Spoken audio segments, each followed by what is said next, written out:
Depuis plusieurs années et sans crier gare, l'école républicaine est attaquée dans ses fondements. L'actuel gouvernement n'est pas en reste. Dans le même temps, les enjeux tels l'écologie, la démocratie, les solidarités s'affirment avec urgence dans le débat public. Ils appellent donc à repenser l'école. La France insoumise, avec un collectif de chercheurs et de professionnels de l'éducation, souhaite apporter sa contribution aux nombreux débats sur ce sujet. Parfois anciens, ces débats retrouvent toute leur nécessité et leur urgence à l'aune de la bifurcation de nos sociétés.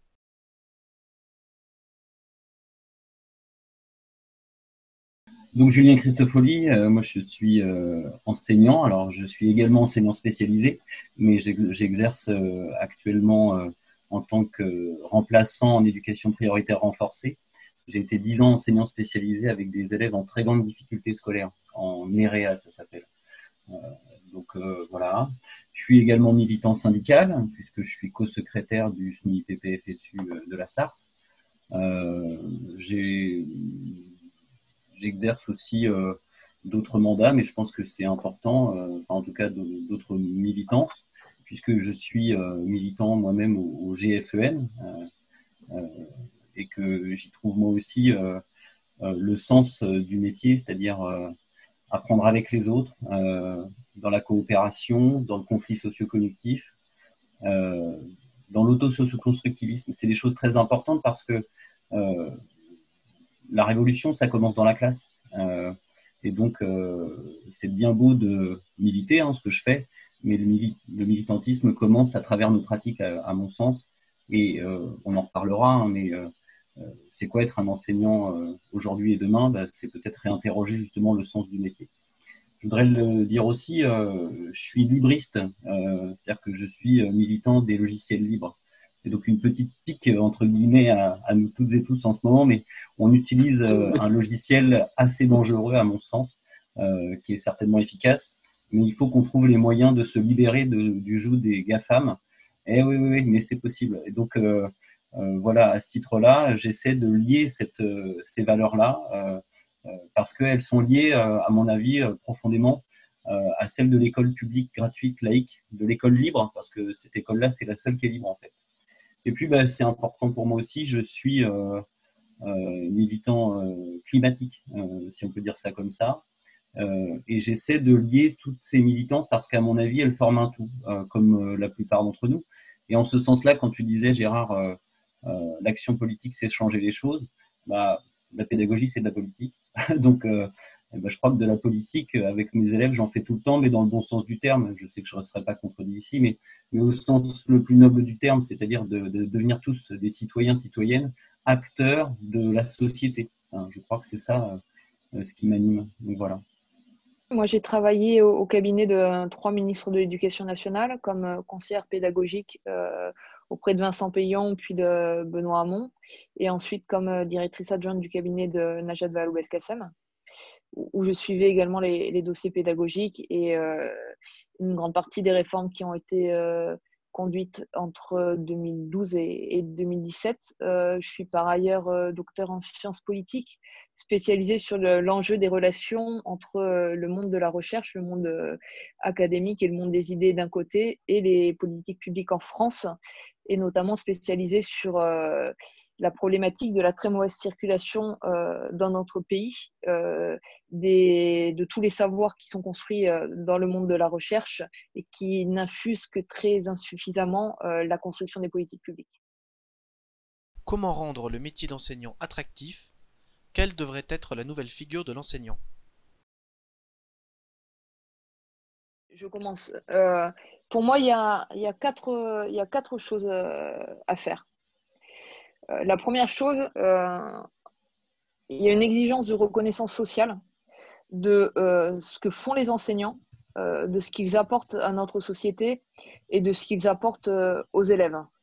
Les enseignants, aujourd'hui, c'est ceux qui transmettent les savoirs, qui forment les futurs citoyens, qui créent les conditions du vivre ensemble et qui travaillent chaque jour dans les classes pour faire en sorte qu'il y ait moins de déterminisme social en France et pour faire en sorte, même si c'est un des gros problèmes voire le problème central de l'éducation nationale dans notre pays, mais pour faire en sorte que chaque enfant quel que soit le milieu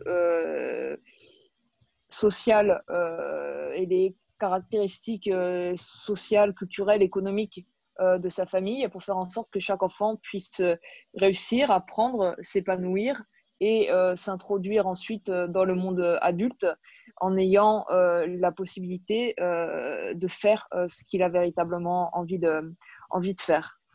Cette reconnaissance sociale, aujourd'hui, elle est beaucoup trop faible.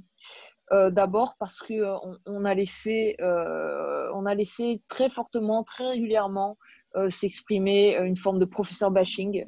On l'a encore vu au moment du premier déconfinement, alors que les enseignants, avec les moyens du bord, avaient tout fait pour essayer à distance d'enseigner le mieux possible aux élèves. On s'est mis à parler médiatiquement des enseignants qui seraient décrocheurs, qui ne voudraient pas revenir, qui seraient moins engagés que leurs collègues de la fonction publique hospitalière dans leur travail. On a manqué énormément de soutien dans la bouche du ministre par rapport au travail des enseignants. Donc les enseignants ont besoin de davantage de reconnaissance sociale, et c'est une reconnaissance sociale plus forte qui serait totalement légitime par rapport à ce qu'est leur rôle et par rapport à ce qu'ils apportent aujourd'hui à la société et plus largement à la République. Deuxièmement, les enseignants ont besoin d'une reconnaissance financière. On sait maintenant, depuis des années, l'OCDE le dit, les choses ne changent pas ou changent peu, que les enseignants français sont moins bien payés que les enseignants des autres pays de l'OCDE et que les enseignants de beaucoup d'autres pays de l'OCDE. L'écart entre un enseignant du primaire allemand et un enseignant du primaire français, il est de 1,7. Donc on est presque dans un rapport de 1 à 2. Donc on n'est pas dans un besoin d'augmentation de quelques primes à la marge ou de toute petite augmentation financière. On est dans un besoin massif de revalorisation des enseignants. Le salaire mensuel net moyen aujourd'hui au lycée, il est de 2 520 €. C'est un salaire qui peut être considéré comme relativement important par rapport au salaire médian français. Mais si vous le considérez par rapport aux opportunités financières qui peuvent être proposées à un étudiant en mathématiques ou un étudiant en informatique, même si celui-ci a une vocation pédagogique, a fortement envie d'aller vers l'enseignement, il va aussi comparer par rapport à ce que peuvent être ses perspectives de carrière et ses perspectives financières dans un autre type d'emploi, par exemple dans l'intelligence artificielle. Et l'écart financier va être extrêmement fort.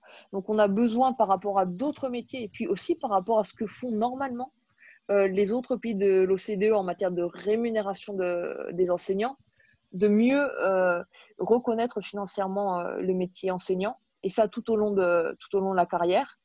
Et il y a vraiment une attention très forte à prêter à cela. On l'a vu au moment du débat sur la réforme des retraites, où tout d'un coup, les enseignants allaient être fragilisés financièrement. Alors, la crise sanitaire a fait qu'il y ait un recul par rapport à ce projet de réforme, mais je pense qu'il faut avoir non seulement en tête la nécessité de préserver le niveau actuel de rémunération des enseignants, mais surtout de l'augmenter de manière extrêmement, extrêmement forte. Troisièmement, les enseignants ont besoin de pouvoir se projeter dans le temps long.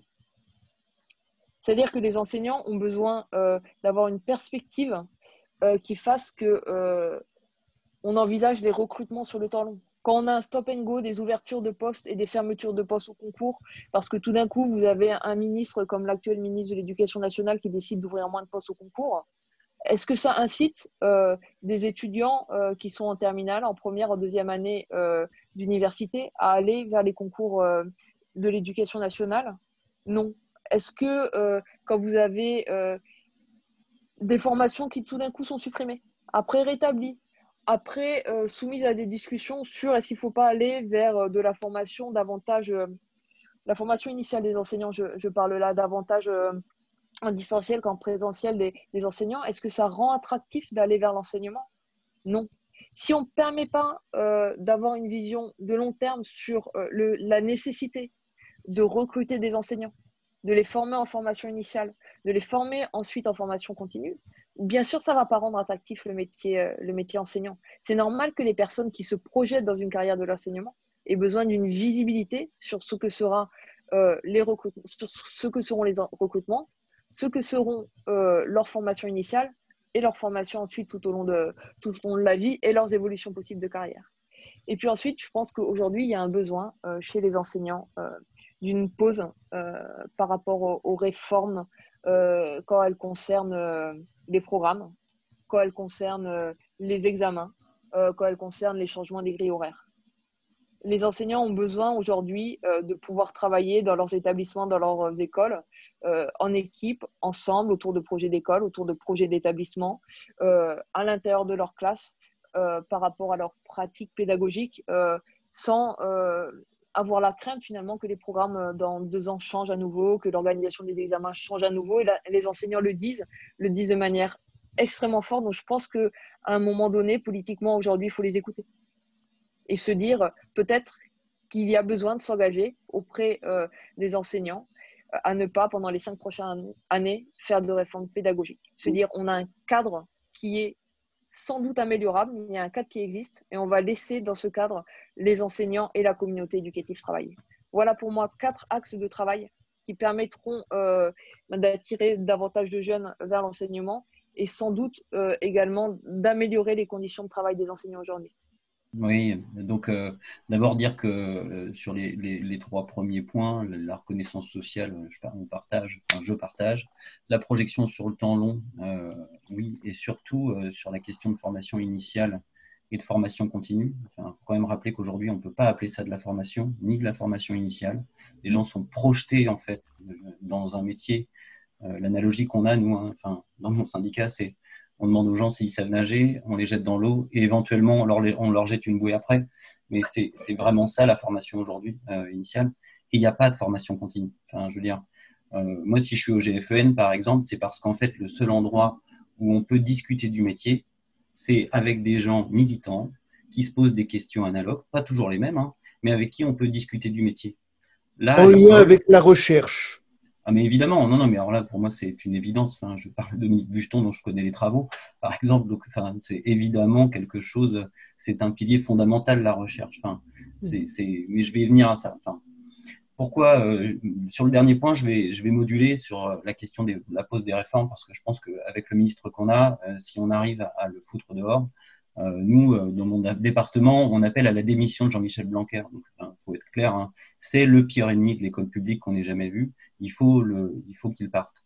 Moi, je pense qu'il ne faut pas de pause dans les réformes parce que si là, pendant 5 ans, on est obligé de subir la politique que Jean-Michel Blanquer a imposée, l'école publique, elle est morte. Donc, je dirais qu'il faut changer de paradigme dans ce qu'est les réformes et ça, on parlera de la gouvernance plus tard. Mais moi, je voulais insister sur 2 points. D'abord, c'est sur la question de l'accès au métier, en fait. La place du concours et l'accompagnement de la jeunesse. Alors, je suis vraiment d'accord sur le fait qu'il est extrêmement important que les carrières, enfin, que le métier d'enseignant redevienne quelque chose d'attractif. Ce qui n'est pas anodin, hein. Il y a une centaine d'années, c'était l'élite des écoles publiques, mais il y avait de la sélection sociale très forte, hein, mais c'était les très bons élèves qui devenaient instit à l'époque. Aujourd'hui, ce n'est pas du tout le cas. Quand on est très bon élève et qu'on dit qu'on veut devenir instit, à l'éducation nationale, les gens sont presque là à dissuader les élèves de dire mais non, fais autre chose. Va faire de l'informatique, va faire de la médecine, va faire du droit, va faire du commerce surtout. Mais oulala, l'enseignement, quelle drôle d'idée. Enfin, je veux dire, c'est quand même. Donc, je partage ce qu'a dit Agathe, mais je crois qu'il faut effectivement très fortement sanctuariser un parcours de formation qui, dès l'après-bac, permettent à des jeunes, notamment de milieux populaires, parce qu'il y a quand même un scandale dans notre pays, c'est que on est un pays où tout le monde est à égalité de droit normalement, et pourtant, moi j'en fais partie, hein, j'enseigne dans des quartiers dans lesquels je n'ai pas grandi. Enfin, je veux dire, c'est une réalité sociologique considérable. Les gens qui travaillent dans les écoles, et notamment dans les milieux populaires, je rappelle que c'est quand même la grande majorité de nos élèves, ne sont pas eux-mêmes issus de ces quartiers. Enfin, je veux dire, ça ne veut pas dire que je fais du mauvais travail, c'est pas ça, hein. Mais il n'y a pas d'adéquation entre les personnes qui viennent travailler et les gens qui vivent dans le quartier. 99% des gens qui travaillent dans les quartiers populaires en tant qu'enseignants dans ma ville n'y habitent pas. Ça, c'est un problème majeur. Enfin, je veux dire. Donc, il faudra résoudre cette affaire-là. Et cette affaire-là, elle se résout par une capacité de l'État à garantir un accès réel, quel que soit son milieu d'origine, à des métiers de l'enseignement. Et ça passe, Dominique l'a évoqué, par une formation et un accompagnement économique. Il faut qu'on soit fonctionnaire stagiaire le plus vite possible. Moi, je ferai un parallèle extrêmement ambitieux. Je le défends au sein de la tendance dans laquelle je suis dans mon organisation syndicale. C'est la question de la médecine. C'est-à-dire que quand j'entendais Dominique Bucheton parler de diversité des métiers, moi, ce que je dis, c'est qu'on devrait faire le parallèle avec la médecine. Quand on devient enseignant, en fait, on devrait directement se dire « je suis en capacité d'enseigner de la maternelle à l'université ». C'est ça l'exigence qu'on doit tous avoir. Être tous des enseignants, chercheurs de notre propre métier. Et après, on fait des bifurcations pour se spécialiser. Françoise et moi-même sommes enseignants spécialisés. Agathe, si j'ai bonne mémoire, tu as un parcours universitaire qui était docteur, si on peut faire l'équivalent, si j'ai bien compris. Dominique également. Gérard est enseignant, mais en fait, c'est un enseignant-chercheur à travers son militantisme. Donc, la question, c'est quel rapport au métier on entretient et comment on se donne la possibilité intellectuelle, enfin, c'est-à-dire, je suis capable je me donne le droit de prendre le risque de faire autre chose dans ma carrière. Parce que c'est extrêmement insécurisant dans les métiers que nous avons aujourd'hui de prendre le risque à un moment donné d'aller faire autre chose. C'est déjà difficile, entre guillemets, de survivre dans ce qu'on fait. Donc, prendre le risque de s'arrêter pour aller se projeter dans autre chose, ce que les gens n'osent pas faire, en fait, c'est se dire, je le fais et je peux rater. Enfin, c'est ça qui est terrible. C'est avoir une perspective et ne pas avoir le débouché. Le métier d'enseignant est-il plus difficile? Élèves différents, pluriels, environnement plus complexe, métier trop solitaire? Moi, si tu veux, l'exemple que je donnerais à ça, c'est les PEMF, les professeurs des écoles, maîtres formateurs. En fait, l'enjeu, à mon sens, serait que l'ensemble des enseignants soient sous ce statut-là. C'est-à-dire qu'il y ait un décrochage du temps enseignant, du temps élève. Ça, c'est très fort dans le premier degré. Moi, c'est bien, c'est d'où je parle là ce soir. Il est extrêmement important de décorréler ces deux temps. Pourquoi? Parce que l'image est simple. En ce moment, un enseignant, il est incapable de se regarder pédaler. C'est-à-dire qu'il est incapable parce que la charge de travail est monstrueuse, enfin, je veux dire, parce que le contrôle aussi est extrêmement fort. L'enseignant ne peut pas se regarder pratiquer et donc il ne peut pas modifier ses pratiques parce que, tu le disais, on est face à quelque chose de considérable. Moi, j'ai des classes où j'ai 19 nationalités, j'ai une quinzaine de langues parlées à la maison. Je veux dire, c'est vertigineux quand on est en maternelle. Et pourtant, il y a de la richesse à travers ça. Je veux dire, la question, elle n'est pas de savoir si les enfants sont plus durs aujourd'hui qu'avant. Les enfants restent des enfants, à mon sens. Par contre, c'est comment les exigences de la société se sont démultipliées en direction de l'école, parce que aujourd'hui, les enfants savent faire énormément de choses quand on regarde bien, en fait. Certainement beaucoup plus que, en tout cas, dans les attendus scolaires qu'il y a plusieurs dizaines d'années. Par contre, l'exigence, elle, est extrêmement forte et les enseignants seuls.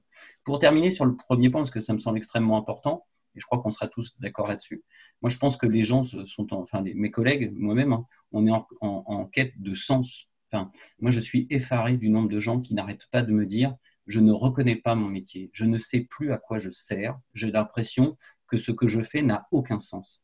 Et ça, c'est la pire des violences. Enfin, je veux dire, Roland Gori, que vous avez reçu et que je connais bien parce qu'il est venu souvent dans mon département, parle de prolétarisation du métier enseignant. Enfin, voilà, il y a des enseignants qui ont l'impression d'être à la chaîne. Et vraiment, c'est-à-dire qu'on leur demande d'appliquer des méthodes, de faire passer des évaluations, et on enlève complètement ce qu'au GFEN on défend, c'est-à-dire que l'enseignant, il est chercheur, il est concepteur de son métier, de sa pédagogie, avec les autres. Et quand je dis avec les autres, c'est avec ses pairs, les autres enseignants, avec la recherche, évidemment. Aujourd'hui, mais il n'est plus question de ça. Il est question d'appliquer. Et donc, tu parlais du Japon, les lesson studies, c'est évidemment ça dont il était question. Eh bien, ce qui est très fort, c'est que c'est ancré depuis très, très longtemps. Ça s'est même intégré à la culture, en fait, du pays. Et le problème que nous, on a, c'est qu'on a un ministre qui veut nous faire changer de culture et qui nous dit l'école du Conseil national de la résistance est terminée et vous allez entrer dans l'école libérale, qui est l'école de George Bush, l'école du No Child Left Behind, ce dont Jean-Michel Blanquer est en train de faire la démonstration, c'est je renverse la table et j'installe une école qui évalue tout le monde tout le temps, sauf moi. C'est vraiment ça qui est très fort. Donc, il faut changer le paradigme, en fait. Julien, moi, je partage totalement sur l'enseignant de demain. C'est un enseignant qui, en tant qu'enseignant et en tant que membre d'une équipe d'enseignants, a besoin de temps. A besoin de temps pour réfléchir sur sa pratique, a besoin individuellement et collectivement pour faire de la recherche-action, a besoin, enfin, on a besoin de donner aux enseignants du temps pour se former en continu, travailler ensemble, faire de la recherche, faire évoluer leur pratique. Et ce temps-là existe peu ou pas du tout. Il faut vraiment construire ce temps et le construire de manière régulière. C'est-à-dire que l'enseignant sache de quel temps il peut disposer à cette fin toutes les semaines, tous les mois. Chaque année, ça me semble quelque chose de vraiment indispensable. Il faut qu'on réfléchisse aux conditions de travail, à mon sens, concrètes des enseignants. Il faut aussi qu'il y ait des lieux à leur disposition pour faire ce travail de réflexion, pour pouvoir se réunir. Il faut que tous les établissements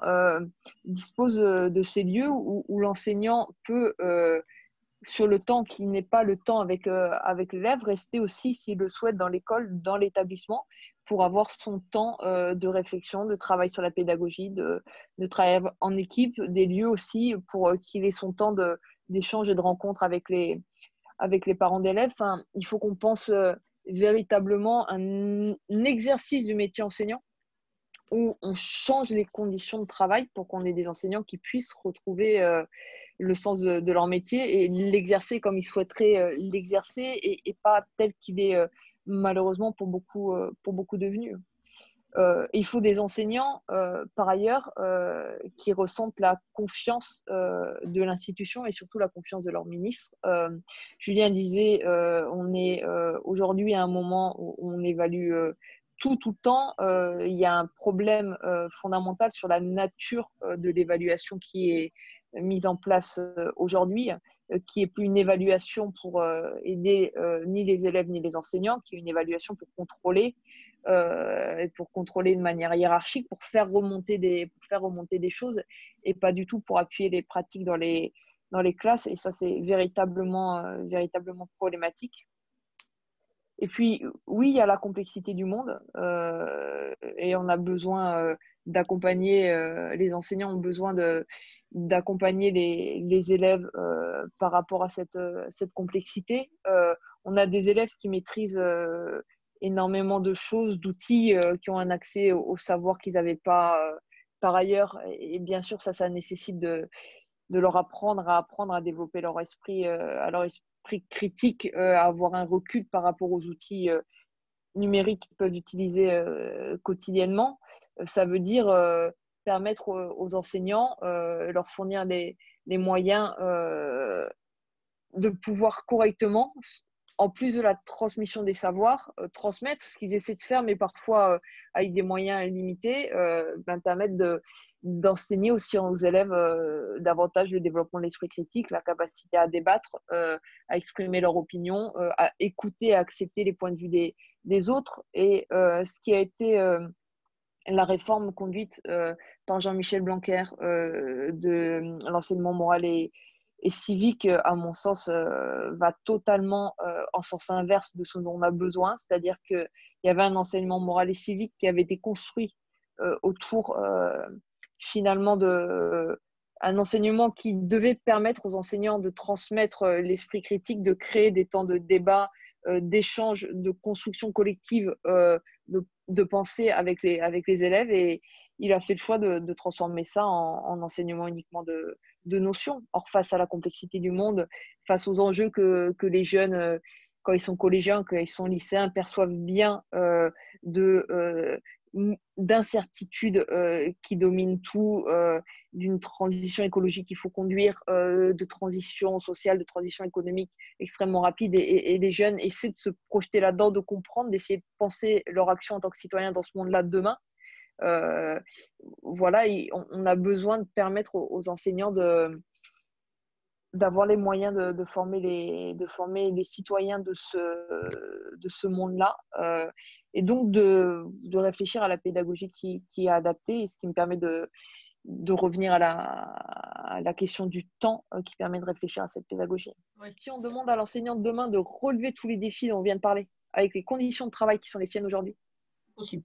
Ça peut être Superman et Superwoman, c'est impossible, totalement impossible. Comment comprenez-vous que l'école, censée émanciper, reproduise les inégalités sociales? Comment rompre avec ce système de reproduction? Maternelle, avec le prénom des enfants, on a des collègues qui font, comment dire, de la voyance. Mais le pire, c'est qu'en Et plus, ils ont raison. c'est autoréalisateur, c'est-à-dire que c'est l'effet Pygmalion, évidemment. Enfin, je veux dire, quand on projette sur un enfant du déterminisme social, bah, il arrive. Et on ne va pas rappeler ici, mais il y a des travaux qui ont prouvé cela. Donc, non, non, moi, je voudrais revenir sur quelques éléments de ton propos. L'argent, c'est des choix politiques. Bah oui, justement, oui. Enfin, justement, en fait, l'ornière dans laquelle on est, c'est que l'école n'est qu'un coût. Enfin, et je vais faire le parallèle peut-être assez souvent ce soir, mais on a vu ce que ça donne avec la santé de réfléchir comme ça quand même. Enfin, non, mais c'est terrible, c'est des morts. Enfin, je veux dire, eh bien, ce qu'on sait aussi, hein, c'est que l'espérance de vie des personnes les plus démunies, les plus pauvres, eh bien, elle est directement corrélée à leur niveau de vie et à leur éducation. Le niveau de diplôme est un élément de la longévité. Enfin, je veux dire. Donc, clairement, c'est un enjeu d'égalité d'investir dans l'école pour, je vais reprendre les propos d'Hugo, pour éradiquer la pauvreté. Enfin, parce que, je veux dire, le pire ennemi de l'école, enfin, c'est l'empêchement pour les enfants d'être dans les attendus scolaires. C'est d'avoir autre chose à gérer que d'être un enfant en train d'apprendre. Enfin, je veux dire, moi, oui, pendant les vacances, je me suis opposé à l'expulsion d'enfants sans papier de leur logement. Ces enfants sont aujourd'hui dans l'errance. Et ils passent leur temps à être brinque-ballés d'une structure d'accueil à une autre. Ils n'ont plus de maison, quoi.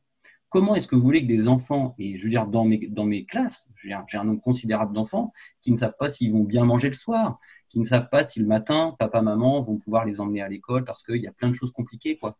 Et ben ça, enfin, je veux dire, ça, c'est directement corrélé au niveau social des familles, c'est-à-dire comment on garantit aux gens de vivre décemment. Et l'école, elle ne peut pas s'extraire de ça. Moi, j'entends là en ce moment, surtout après le terrible assassinat de Samuel Paty, que l'école est un sanctuaire, un temple. Franchement, moi, ça me fait vraiment doucement rire quand j'entends ça. Pourquoi? Je ne suis pas opposé au fait que ce soit quelque chose d'extrêmement sacralisé, l'école, évidemment. Mais faire croire que l'école pourrait être étanche à la violence de la société, à la violence des inégalités, enfin, je veux dire, mais il n'y a que ceux qui sont au ministère et qui ne vont jamais mettre les pieds dans les écoles autrement qu'avec des caméras et qui ne passent pas du temps avec les enfants, avec les familles qui peuvent dire ça. Quand on est sur le terrain, on a les deux mains dedans et qu'on se bagarre pour lutter contre le déterminisme, parce que, vous voyez, moi, dans mes écoles d'éducation prioritaire, j'ai des enfants, entre guillemets, brillantissimes, enfin, et ils le sont quasiment tous, entre guillemets. Mais par contre, qu'est-ce qui leur pose problème? Eh bien, c'est les conditions de vie dans lesquelles ils sont enfermés. Enfin, je veux dire, c'est la projection, ce que Agathe disait tout à l'heure. Les enfants, ils ne rêvent pas, la plupart des enfants, ils rêvent d'une vie heureuse, ils ne rêvent pas de matériel, ils rêvent pas. Mais par contre, on les projette dans un monde de ce type-là. Et Agathe le disait, un monde qui nous fait courir à notre perte. Donc, c'est des changements de paradigme contre lesquels il faut qu'on lutte. Parce que c'est du sens derrière. Et j'y reviens beaucoup. Hein. Moi, je vous assure que ce qui est le plus douloureux en ce moment, c'est l'absence de sens d'un métier, c'est l'absence de projection. Et la dernière chose, je ne sais pas faire trop long, la question des enfants de pauvres, seraient-ils des pauvres enfants? Moi, je pense que alors là, c'est vraiment, et c'est terrible, hein, parce que c'est très imprégné aussi dans le milieu enseignant, c'est la question du handicap social, qui n'existe pas. Hein. Enfin, je veux dire, ça, c'est une construction idéologique, mais elle est très, très forte à travers un discours politique. C'est bien là que, quand je disais que la pédagogie, c'est de la politique, c'est si on projette effectivement que les pauvres feront des pauvres, bon, bah voilà, enfin, je veux dire, on est, euh, on est dans le fait qu'on va aller faire du messianisme, on va sauver les pauvres. Moi, ce n'est pas mon travail. Moi, mon travail, c'est d'émanciper mes élèves, c'est d'en faire des citoyens qui vont se battre. Enfin, je le dis, enfin, mais se battre au sens de se battre pour leurs droits, pour leur dignité, pour celle de leur père. Enfin, et quand je dis ça, c'est de tout le monde. C'est la reconnaissance d'autrui. Quand je vois l'autre, aussi différent qu'il peut-il être, celui que je vois, en tout cas moi, c'est ce que j'essaie de leur apprendre, c'est eux-mêmes. Enfin, je veux dire. Et donc, ça, c'est vraiment des choses extrêmement profondes. Et ce qui est terrible, on en parlait tout à l'heure, mais ça, on ne nous l'apprend pas. Moi, je l'ai appris grâce à mon militantisme, que ce soit syndical ou pédagogique, et je ne l'ai pas appris à l'éducation nationale. Ça. Enfin, c'est terrible, c'est terrible. Parce que, à vouloir faire des choses bien, vous voyez, de sauver les enfants de pauvres, c'est terrible. On est autoritaire, on est dans des projections et on n'est certainement pas et Agathe en parlait, dans les échanges avec les élèves, leur permettre d'être autonomes, c'est-à-dire de construire par eux-mêmes leur propre loi. Et ça, c'est des enjeux extrêmement forts, mais on n'est pas formé à ça. La fonction de l'école, pour moi, ça doit être de justement casser la reproduction sociale. Normalement, l'école est là pour qu'il n'y ait pas de reproduction sociale, pour que chaque élève, quelle que soit la famille où il a grandi, quelles que soient les difficultés qui sont celles de son quotidien, puisse avoir la chance d'apprendre dans les mêmes conditions, d'avoir le diplôme qu'il souhaite et de pouvoir se projeter sans se fixer de limites. Or, la France, ça, on le sait, hein, on le sait depuis des années, est le pays au monde où il y a le plus de reproduction sociale. Les sorties sans diplôme, c'est 3% des enfants de cadre, c'est 25% des enfants d'ouvriers, quoi. 3%, 25% des enfants de cadre, 25% des enfants d'ouvriers. Vous avez sur la chance de réussite, l'écart mesuré par PISA entre les élèves des milieux les plus défavorisés et les élèves des milieux les plus favorisés, c'est 1 à 4. Et vous avez une école française finalement qui arrive à faire réussir 70% des élèves et qui laisse 30% des élèves sur le côté. Donc, alors que la mission de l'école, c'est de permettre à tous les élèves d'apprendre, de devenir des citoyens et de construire leur projet d'adulte, on n'arrive pas du tout à le faire. Pour moi, il y a urgence à avancer très rapidement, très nettement sur le sujet de la mixité sociale et de la mixité scolaire. Alors certes, l'école évolue dans un pays dans lequel, quand vous avez des quartiers qui ont été totalement ghettoisés, totalement, c'est très difficile d'avoir à l'intérieur du quartier un collège qui est mixte socialement si tout autour de ce collège, vous avez uniquement des habitants qui sont parmi les personnes qui ont les conditions sociales et économiques qui sont les moins faciles. Mais dans ce cas-là, si vous avez des établissements qui sont dans des quartiers totalement ghettoisés, je pense qu'il ne faut pas hésiter, ce qui est en train d'être fait notamment à Toulouse, à fermer les établissements pour en ouvrir d'autres. Il faut véritablement conduire cette bataille de la mixité sociale et de la mixité scolaire. Il faut conduire cette bataille avec les familles, mais la conduire avec les familles, c'est pas attendre que toutes les familles dans un quartier, là je parle des quartiers les plus favorisés, hein, que toutes les familles soient prêtes à accepter qu'il y ait la mixité. Il va falloir qu'on arrive à construire les choses de manière rapide, parce que si on est uniquement dans une visée de mixité, mais en se disant ah attention, on va avoir des échéances électorales qui fait qu'il ne faut pas qu'on pousse trop les choses, qu'on aille vers des secteurs multi-collèges dans tel ou tel endroit, ou qu'on force trop les choses dans tel ou tel autre endroit, on ne va pas réussir. Il faut la mixité sociale, il faut la mixité scolaire également. C'est-à-dire qu'il faut qu'on ait des établissements avec des élèves qui soient de tous les niveaux pour que les élèves les plus en difficulté puissent réussir beaucoup plus vite, parce qu'on sait que c'est par la mixité scolaire que les choses se passent. Je sais que la mixité scolaire, c'est plus difficile pour les enseignants dans les classes. Donc, il faut permettre aux enseignants qui auront des classes mixtes scolairement d'avoir sans doute moins d'élèves en phase 2 et d'avoir des conditions de travail qui leur permettent la prise en charge dans les meilleures conditions de ces élèves. Il faut qu'on martèle la réalité aujourd'hui de ce qu'a prouvé la recherche, c'est que la mixité scolaire à l'intérieur d'une classe, ça permet de faire réussir les élèves qui sont le plus en retard, comme ça permet de faire réussir aussi bien les têtes de classe. Donc la mixité scolaire, c'est bénéfique pour tout le monde et ça n'impacte personne. Et ça, il faut qu'on martèle parce que c'est une réalité et ça a été mesuré. Donc il faut vraiment qu'on avance sur ce sujet de la mixité. Il faut qu'on avance également sur le fait de dire que la bienveillance, c'est quelque chose de positif. Que laisser des enseignants être bienveillants, c'est quelque chose de positif. Que l'évaluation bienveillante, c'est une bonne chose. Quand il y a des politiques qui ont été conduites à gauche autour de cette notion de bienveillance, tout de suite, vous avez un certain nombre de critiques qui disent « Ah, la bienveillance, c'est la démagogie, c'est le nivellement par le bas, c'est être trop à l'écoute des besoins individuels des élèves, c'est pas permettre à tout le monde d'avancer. » C'est totalement faux. il y a des choses qu'il faut qu'on réassume avec une certaine fierté. S'adapter au rythme de progression, les enseignants savent. En CP, en CE1, le rythme des progressions des élèves peut être différent. Vous avez des élèves qui peuvent être en retard sur les 2 premiers mois et ensuite être totalement dans le même rythme que les autres. Si vous les avez cassés dans les 2 premiers mois, et c'est ce que l'institution, quand elle évalue sous forme de contrôle et quand elle a une évaluation qui n'est pas là pour aider les enseignants et les élèves, mais véritablement pour contrôler de manière hiérarchique, a tendance à produire. Si vous ne leur permettez pas aux élèves d'apprendre à leur rythme, alors vous passez à côté de l'essentiel. Et puis le dernier élément pour moi, c'est qu'il faut accepter de mettre les moyens humains et financiers là où il y en a plus besoin. Ça veut dire, bien sûr, en éducation prioritaire. Ça veut dire dans les établissements, s'il faut rendre certains établissements plus attractifs pour faire de la mixité sociale et de la mixité scolaire, bien sûr qu'il faut le faire.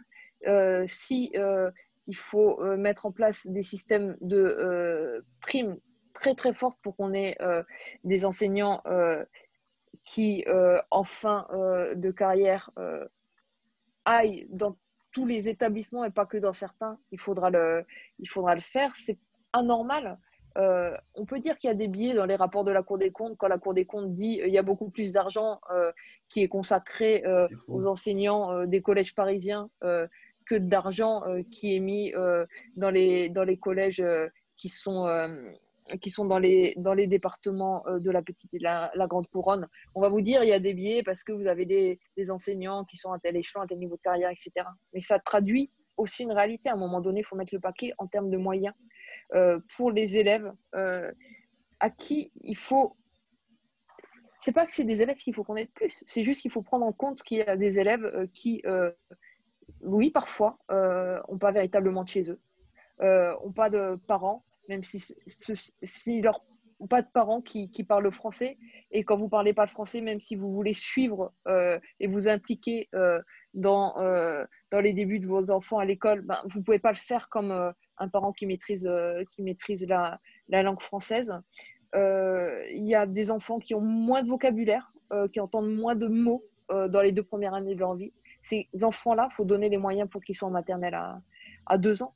Il faut donner les moyens pour qu'ils soient très peu nombreux dans leur classe à l'école. Il faut leur donner les moyens pour que ce soit eux qui aient le droit à des options ou à plus de temps d'accompagnement quand ils sont au collège. Et à un moment donné, on a eu des faux débats quand on a dit qu'il faut que tous les gamins puissent avoir 2 langues vivantes en 5e. Certains ont dit « Ah, qu'est-ce que vous allez faire? Vous allez empêcher l'excellence à la française. Vous allez empêcher que certains commencent l'allemand dès la 6e en plus de l'anglais. » Et vous voyez, dans certains établissements d'éducation prioritaire, vous avez empêché de faire. Seulement, la vérité, c'est que dans tous les établissements d'éducation prioritaire, bien sûr qu'on faisait les 2 langues vivantes quand on pouvait en 6e. Et que s'il fallait à Henri IV, les enfants qui faisaient de l'allemand en 6e commencent en 5e, pour que ailleurs en France, tout le monde puisse commencer les 2 langues en 5e, il fallait le faire à un moment donné dans la répartition des moyens. Il faudra une fermeté.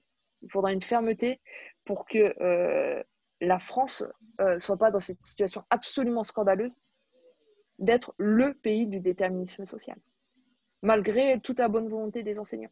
Aujourd'hui, notre répartition des moyens et notre faiblesse par rapport vis-à-vis de la situation de manque de mixité sociale et scolaire fait qu'on est dans cette situation. Et à un moment donné, soit on change radicalement les choses là-dessus, soit on fera les mêmes constats dans 5 ans, on fera les mêmes constats dans 10 ans.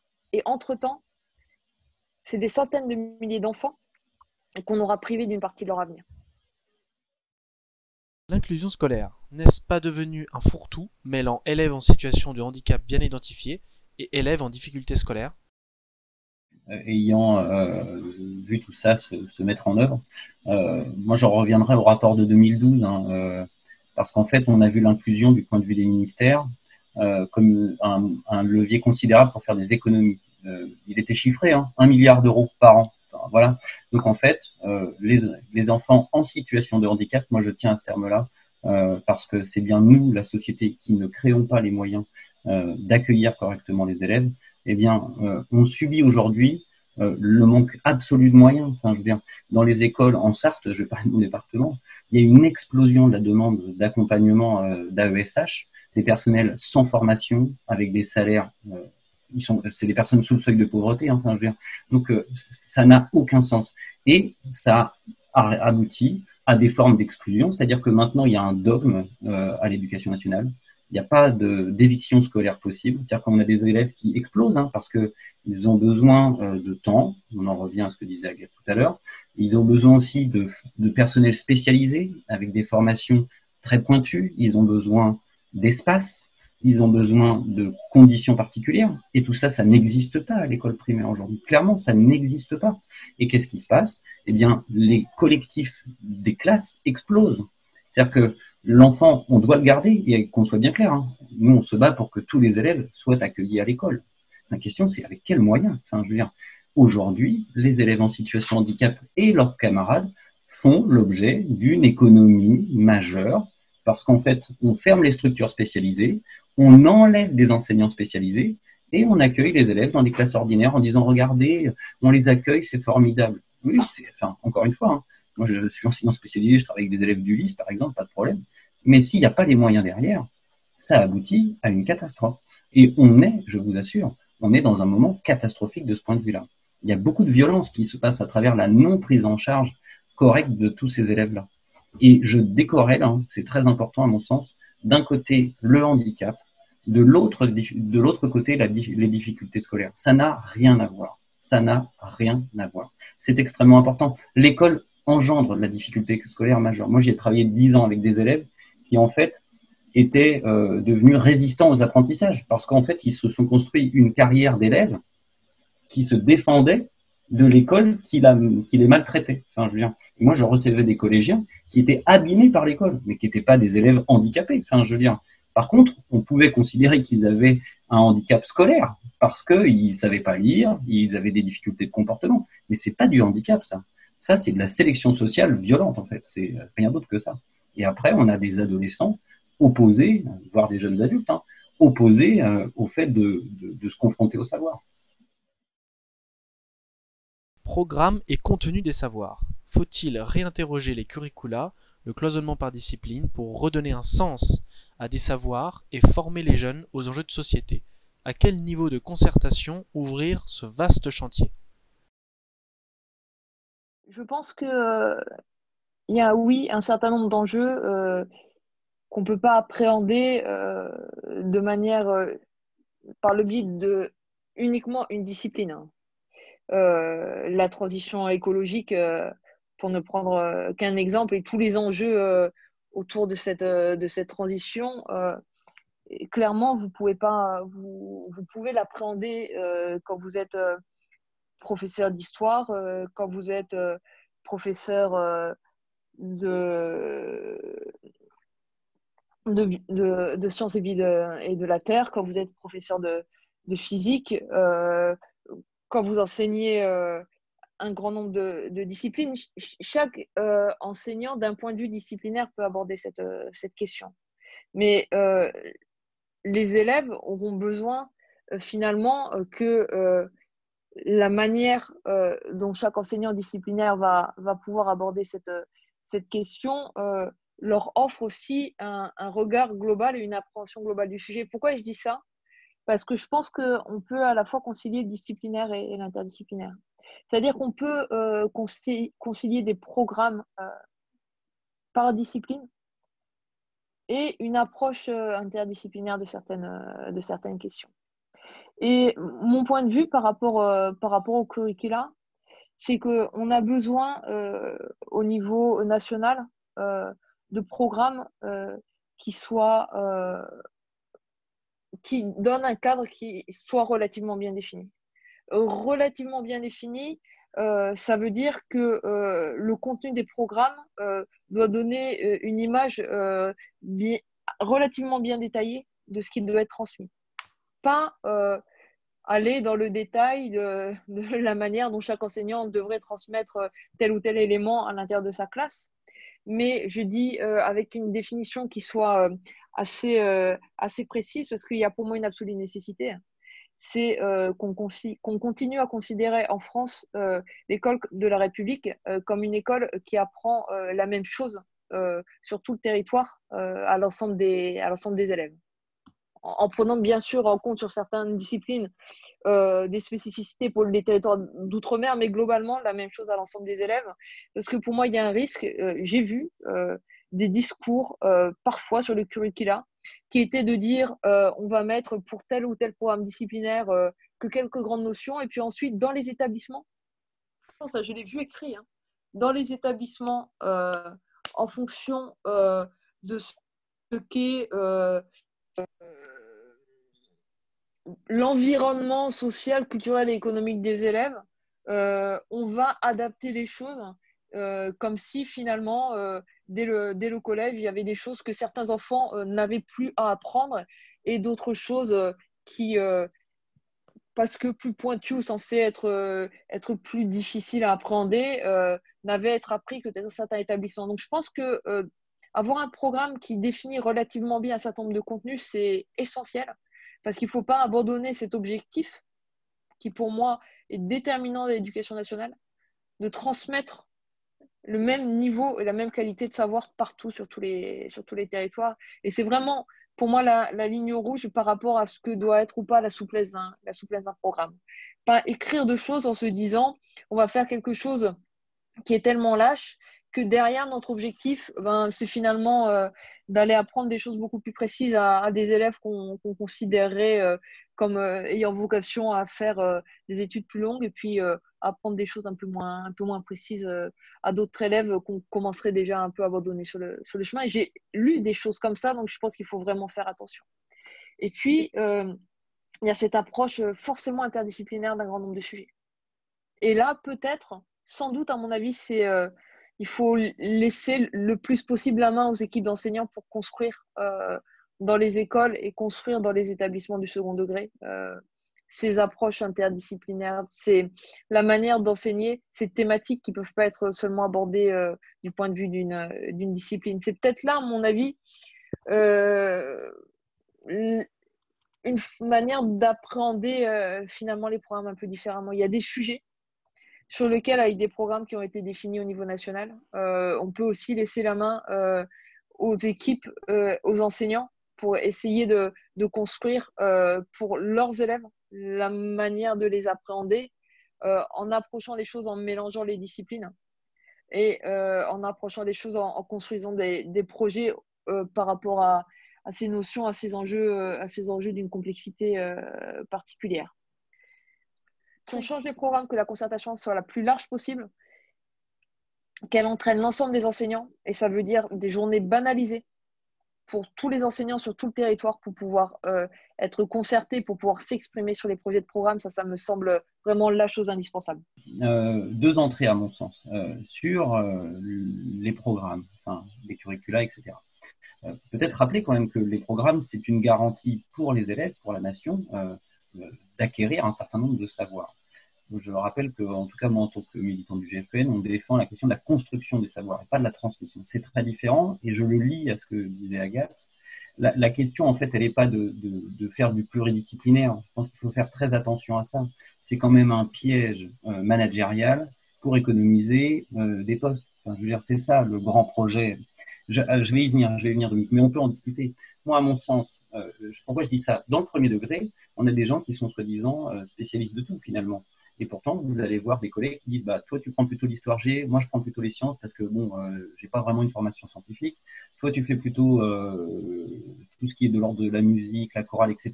Puis moi, je vais faire le PS. Voilà, ça se passe comme ça dans la réalité parce que on a besoin d'une maîtrise suffisante pour enseigner. On peut avoir une posture de l'enseignant ignorant. Hein. Enfin, moi, j'ai pas de problème avec ça. Enfin, très sérieusement derrière, à qui on va pas leurrer les élèves bien longtemps. Si on ne maîtrise absolument pas les enjeux de savoir dans lesquels on projette les élèves, on va au crash.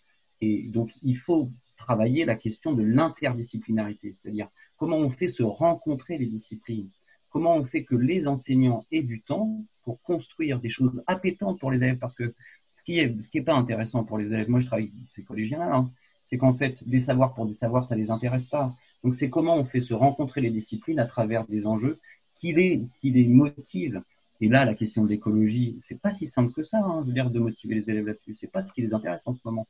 Donc, c'est comment on fait se rencontrer les disciplines. Et moi, je pense que c'est important d'avoir des enseignants qui sont performants dans leur discipline, mais qui ont aussi un regard épistémologique, un regard critique sur c'est quoi ma discipline, c'est comment je fais, par exemple, hein, un formidable ouvrage, à mon sens, une histoire populaire du football. Moi, pour moi, c'est une entrée formidable avec des élèves de milieu populaire sur le football et l'histoire. Enfin, vous voyez. Et là, je fais rencontrer des disciplines, l'EPS et l'histoire-géographie. Mais il faut, la personne qui a écrit le livre, elle a fait un travail historique considérable, qui est un travail de spécialiste. Je pense qu'il faut faire attention. On a des gens qui essaient de déprofessionnaliser les enseignants. Comment articuler savoir formel, théorique, et mobiliser ces savoirs dans des mises en pratique ou des situations concrètes? C'est la question de l'enrôlement des enfants, enfin des élèves, à travers ce qu'on leur propose de faire. L'école française, elle est extrêmement performante avec les élèves qui sont connivents avec elle. Je veux dire, on forme parmi les meilleurs mathématiciens, des grands scientifiques en général. Mais en fait, ces élèves-là, quelles que soient les propositions qu'on leur fera, ils vont y arriver. Donc, c'est pas à eux que ça s'adresse. La question, c'est comment le jardin potager, par exemple. Enfin, je veux dire, faire du jardinage, ça nécessite des compétences d'organisation, de prévision, de connaissance de la nature, de connaissance de la biologie, enfin, je veux dire, des mathématiques, de la littérature, enfin, je veux dire, c'est considérable. Donc, c'est comment on fait se rencontrer les disciplines, mais avec un haut niveau d'exigence. Hein. Enfin, je veux dire, moi, je pense que c'est vraiment là l'enjeu d'avoir des gens bien formés, avec un savoir universitaire de très haut niveau, qui est construit au fur et à mesure de la carrière, ça, je pense que c'est important, mais qui vraiment, hein, la question, c'est comment on rend ça réaliste. Tu le disais, enfin, Freinet l'a fait très longtemps et d'autres. Hein, enfin, c'est comment on engage les élèves dans des savoirs qui servent à quelque chose. Et c'est pas des savoirs utilitaristes, attention. Hein, c'est pas savoir compter pour aller à la boulangerie. C'est pas seulement ça, enfin, pour s'acheter des choses. C'est comment les savoirs, je m'en sers maintenant, mais comment je les mets en action en fait.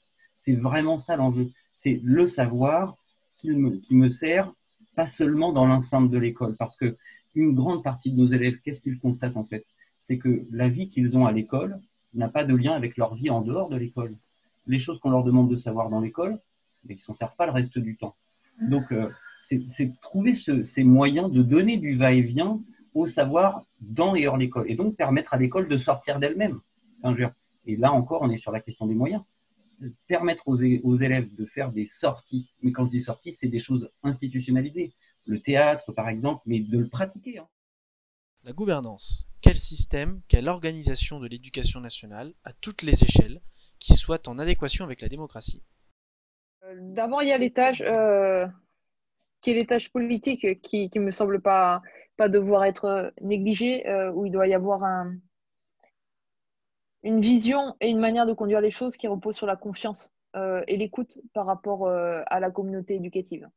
Si on n'a pas cette confiance et la confiance qui s'exprime vis-à-vis du monde éducatif et une écoute par rapport à ce que dit le monde éducatif, on ne pourra pas avancer dans la bonne direction.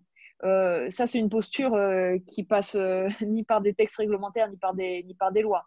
C'est une posture politique qui doit être attendue de la part d'un ministre. Et aujourd'hui, on a actuellement un ministre qui fait tout sauf cela. L'écoute du ministre suffit-elle? Quel système, quel fonctionnement pour permettre de penser démocratiquement la politique éducative? Il y a deux choses. Il y a la manière dont on construit la politique éducative. Et clairement, pour la construction de la politique éducative, il faut qu'on pense une manière de la construire avec les enseignants, avec les parents d'élèves, avec les élèves également, parce que notamment les lycéens sont des jeunes adultes, ils sont grands, donc il faut qu'on pense une manière de construire demain les programmes, l'organisation des examens, le cadre de travail avec ces acteurs, en ajoutant également les collectivités territoriales, parce que le projet éducatif aussi se construit sur un territoire. Il y a des choses à inventer, sur la manière de concerter, sur la manière de proposer. Est-ce qu'on va davantage vers des conférences de consensus sur un certain nombre de sujets? On a tenté de le faire sur le sujet de l'évaluation. C'était extrêmement intéressant, même si la sortie a été décevante par rapport à ce qui avait été construit. On a l'exemple de ce qui a été fait sur les sujets de transition écologique avec la Convention citoyenne sur le climat. Donc, il y a des nouvelles manières de construire les politiques publiques. Il ne faut pas que l'école passe à côté de cela. Après, on a quand même à la tête de l'école un ministre qui est aussi membre d'un gouvernement. Et il y a deux postures différentes pour un ministre. Moi, je pense qu'une posture de confiance, c'est quelque chose de nécessaire. Quand vous avez un ministre qui inscrit confiance dans la loi pour dire toute sa défiance pour les enseignants, c'est quelque chose qui est problématique. Quand vous avez un ministre qui pousse des enseignants au moment de la réforme du lycée à ne pas rendre les copies du baccalauréat parce qu'ils refusent de les écouter, c'est problématique. Donc, c'est deux choses différentes. Il y a une posture qu'on doit attendre d'un ministre, d'une ministre en tant que responsable politique. Et puis après, il y a la manière de construire la politique publique. Et troisième élément, il y a la manière dont on appliquera la politique publique parce que institutionnellement, il y a aussi la manière dont on demande aux recteurs, aux DAZEN, aux inspecteurs de faire la mise en application des politiques publiques et aussi les remontées de ce qui s'exprime sur le terrain. Donc, il y a véritablement ces trois niveaux. Mais oui, il ne faut pas que l'éducation nationale passe à côté de ce que sont les nouvelles formes de construction des politiques publiques. Et il faut vraiment qu'elle pense à associer les lycéens parce que à 16 ans, à 15, 16, 17 ans, ils ont vraiment des choses à dire et à apporter et ils apporteront, à mon avis, parmi les choses les plus utiles. Pour penser cette politique éducative, ne faut-il pas un temps long et s'extraire de la seule prérogative du ministre et du tempo politique? Bien sûr qu'il faut que la transformation de l'école s'inscrive dans le temps long, parce que l'école souffre beaucoup des va-et-vient politiques. Après, ça me semble important de respecter aussi le temps démocratique qui est le temps électoral. Pour moi, ça serait difficile de sortir les sujets éducatifs du débat démocratique et de dire aux citoyens, vous allez élire un parlement, vous allez élire un président de la République et vous aurez un gouvernement dans lequel vous n'aurez pas de ministre de l'Éducation nationale. Parce qu'on aurait sorti ce sujet-là, parce qu'on sait qu'il faut 10, 15, 20 ans pour transformer l'école. Pour moi, il faut tenter de concilier les deux. C'est-à-dire finalement de faire des choses qu'on doit installer sur le temps long en espérant que s'il y a un travail de 3-4 ans de concertation avec l'ensemble des acteurs, un nouveau ministre qui arrive reprenne le travail et casse pas les choses parce qu'il voudrait donner son nom à une nouvelle réforme. Et en même temps, il faut respecter le temps démocratique parce que le vote aussi dit certaines choses et qu'on ne peut pas sortir du temps démocratique le sujet d'éducation. Julien, peut-être. Oui, je veux bien. Moi, je pense que, en fait, il est plus possible qu'une seule personne décide toute seule. Et ça, c'est valable à partir du plus haut niveau de responsabilité dans notre pays jusqu'au plus bas, en fait. On a un problème démocratique. Enfin, je veux dire, on a des institutions, comment dire, qui dysfonctionnent parce que le pouvoir est à un seul. L'enjeu, c'est justement de réhabiliter ce qu'est le conseil et à tous les niveaux possibles, du plus haut au plus bas. Et moi, je dirais, je serais beaucoup plus ambitieux. Pour les élèves, je les associerais le plus vite possible. Pas à tout, évidemment, puisqu'en fonction de leur âge, on ne peut pas les associer à toutes les décisions, mais à toutes celles qu'il sont possibles de discuter. Enfin, je veux dire, les enfants en maternelle, ils sont capables de faire de la philosophie. Je ne suis pas en train de dire qu'ils peuvent discuter de Kant, mais ils peuvent vraiment réfléchir à des sujets profonds. Et à partir de ça, travailler à leur redonner du pouvoir d'agir. Je pense que on souffre tous dans notre société là d'une confiscation du pouvoir d'agir. Et donc, moi, j'ai quelques préconisations de ce point de vue-là. Je serais extrêmement révolutionnaire, mais dans un sens ambitieux, à mon sens, et surtout constructeur. L'avantage qu'on a après ce qu'on est en train de vivre, c'est les politiques publiques, elles se sont enchaînées et il y a eu une accélération, mais ce qui se passe en ce moment n'est que l'aboutissement d'une attaque sur l'école publique. Moi, je crois qu'il faut redonner donc du pouvoir au conseil, mais faire fonctionner l'école sur le modèle de l'université. C'est-à-dire que, eh bien, en fait, ce que sont aujourd'hui les DAZEN, les recteurs, devraient être des personnels élus par leurs pairs. C'est extrêmement important. Enfin, je veux dire, ça associerait complètement l'organisation de l'école à ceux qui la font vivre. Une autre chose extrêmement importante, personne ne serait autorisé à ne plus avoir de classe. Alors, on a son enseignement, que ce soit de la maternelle à l'université, mais tout le monde garderait une responsabilité d'enseignement ordinaire. Pourquoi je dis ça? Parce qu'en fait, c'est extrêmement important que les gens qui gouvernent, entre guillemets, le fassent de façon collective, mais en prise avec les métiers. Le problème qu'on a aujourd'hui, c'est que les gens qui parlent de l'école et qui veulent la faire fonctionner, ce sont des gens qui ne sont pas des enseignants. Enfin, je veux dire, c'est une folie, c'est une folie. On a besoin que les praticiens, parce que c'est l'autre revers de la médaille, les enseignants ont abandonné le combat politique de la définition de leur métier. Et quand je dis ils l'ont abandonné, ça ne s'est pas fait d'un seul coup. Mais aujourd'hui, les enseignants ne se sentent pas mettre à bord. Et je ne suis pas en train de dire, Agathe, hein, j'entendais ce que tu dis, évidemment, la question politique est première. C'est-à-dire que c'est l'Assemblée, ce sont les parlements qui ont à définir ce que sont les visées de l'école. Mais la mise en œuvre, ce sont les spécialistes. On ne va pas demander à un médecin, on ne va pas expliquer à un médecin de la façon dont on opère. Il paraît que ça se fait maintenant. Le problème aujourd'hui, c'est que tout le monde sait comment on doit enseigner. Et c'est ça le problème que l'on a. Il faut que les enseignants soient impliqués dans la définition de leur métier et des visées de l'école. Et pour ça, il faut qu'ils aient du pouvoir. Aujourd'hui, ils n'en ont aucun.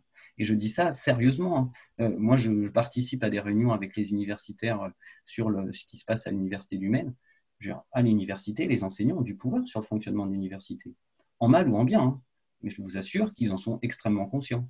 À l'éducation nationale, on a des DAZEN, des recteurs qui décident de tout et qui ne sont jamais avec des élèves.